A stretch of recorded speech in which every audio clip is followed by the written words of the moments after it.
Ladies and gentlemen, to our teacher and viewers today, I am going to speak about the implementation of non-mandatory vaccination to workers, students, and other people.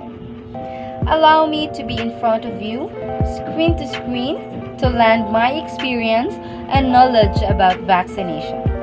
I am Maria Nicole Sinita Vitor, 19 years old, a student from Cebu Technological University, and I am here to justify that mandatory vaccination is not a good idea. Healthcare professionals and public health authorities have a central role in discussing vaccination against COVID-19 with their patients.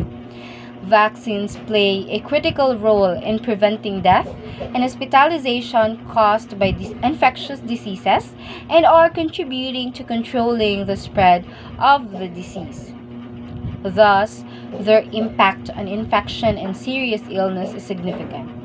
Both vaccinated and unvaccinated people also need to be aware of the additional protective behaviors required to control the pandemic locally.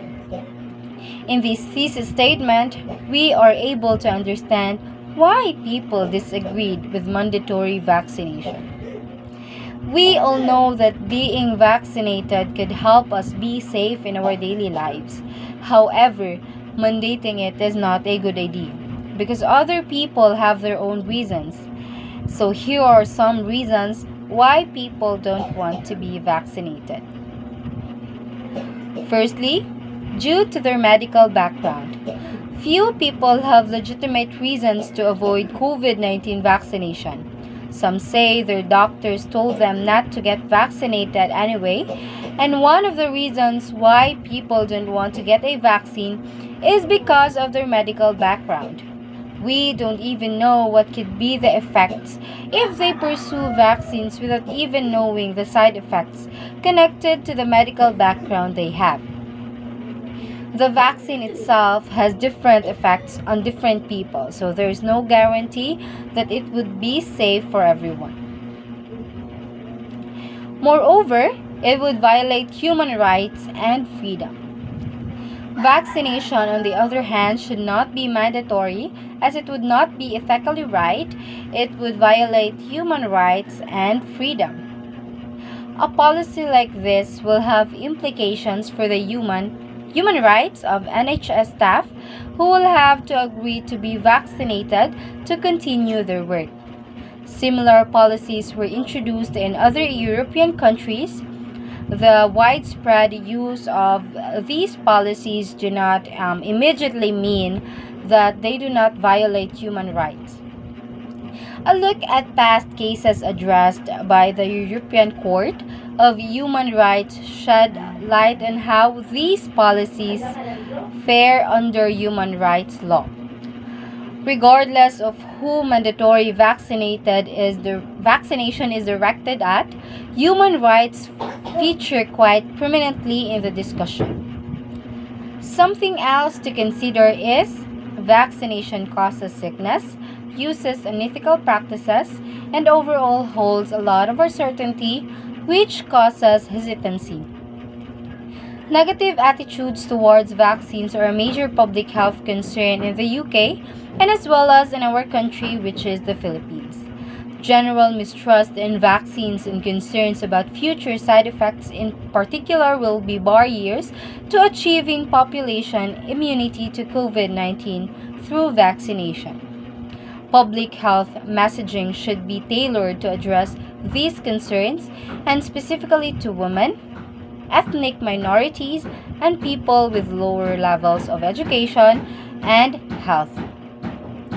Mandating vaccination is not a good idea because, like what I've mentioned above, vaccine have different side effects. It can be good or bad, so we can't blame people for being hesitant to be vaccinated.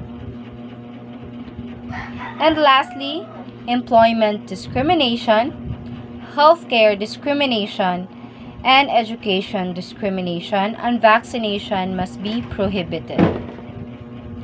In cases that the employer refuses to let the employee report to their workplace, the DOLE will then issue a compliance order directing the employer to allow the employee to report or to be allowed to report in the workplace, and if still the worker is not allowed to report, then as far as DOLE is concerned, they are present and they should be paid. The no vaccine, no work policy has no legal basis, and also there is no legal basis for the employers to compel their workers to be vaccinated. In fact, it is a violation of the freedom of choice of our countrymen as guaranteed by the Constitution. You cannot compel anybody to do something against his will. Nobody, not even the government, could compel anybody to undergo vaccination. More so, it is not legal for any employer to require a worker to be vaccinated for him to go to work. As reported to DOLE, many private companies and employers, however, are discouraging unvaccinated employees from physically reporting to their offices and just work from home whenever possible. This was meant to protect those who have yet to be inoculated and to prevent the spread of the virus in the workplace. It also pointed out that Republic Act number 11525 on the COVID-19 vaccination program states that vaccine card shall not be considered an additional requirement for employment purposes. So that would be all for my speech. Thank you for listening and God bless.